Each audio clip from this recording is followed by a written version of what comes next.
Good afternoon. My name is Crystal Randall, and today I'm going to talk about Parasaurolophus cyrtocristatus. This particular species of Parasaurolophus is actually a sister taxa to two other Parasaurolophus species found on the continent of North America.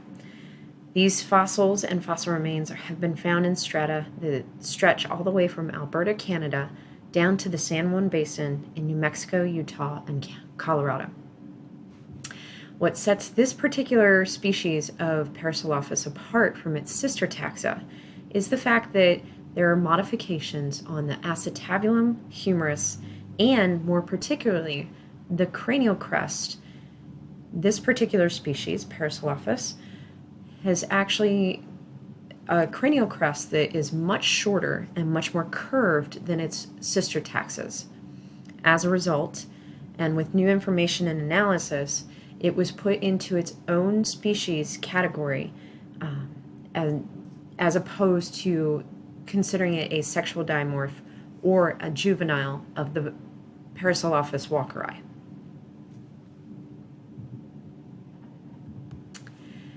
In this particular scene, what I've tried to depict is as much of the flora and fauna that would have existed during the same time period as Parasaurolophus cyrtocristatus as possible.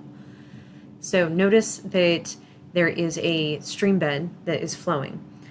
In the San Juan Basin area, and more in particular, the formations that Cyrtocristatus fossils have been found, would have alluded to the idea that the proximity to the Western Internal Seaway, as well as to alluvial plains, played huge factors into the survival and adaptations that we find in Parasaurolophus.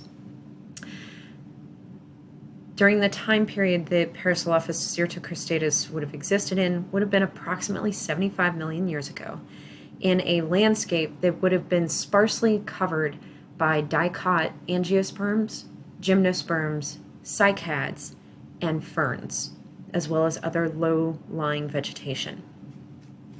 During that time period, you would have also found coexisting in the same environment ceratopsians, pteropods, as well as ankylosaurs and many other types of dinosaurs, in addition to different types of reptiles like the one seen depicted in the sketch. As a result of the climate conditions found in the San Juan Basin, which would have been more subtropical with periodic monsoon rains that would have created flooding events, the strata hints towards the idea that there were periods of arid as well as periods of flooding that would have influenced the type of vegetation and resources available to the organisms in the area. As a result, Parasaurolophus cyrtocristatus had many modifications that would have allowed it to not compete as heavily being a mega herbivore as it did with its counterparts such as Pentasaurus.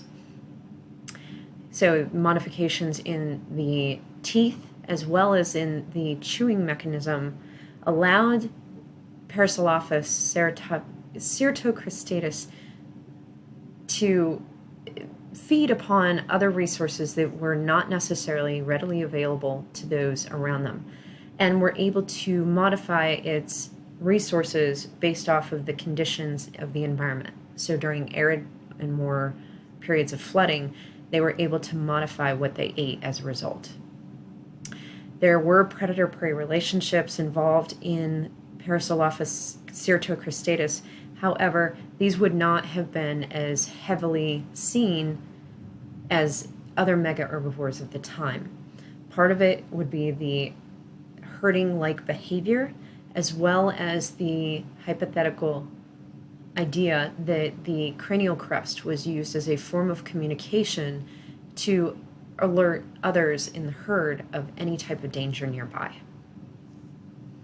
As a result of all of the collected information, the disappearance of Parasaurolophus cyrtocristatus would have impacted local food webs in the respect of limiting resources to top predators and pteropods of the time, and as a result filled an important niche in the time period in which it existed.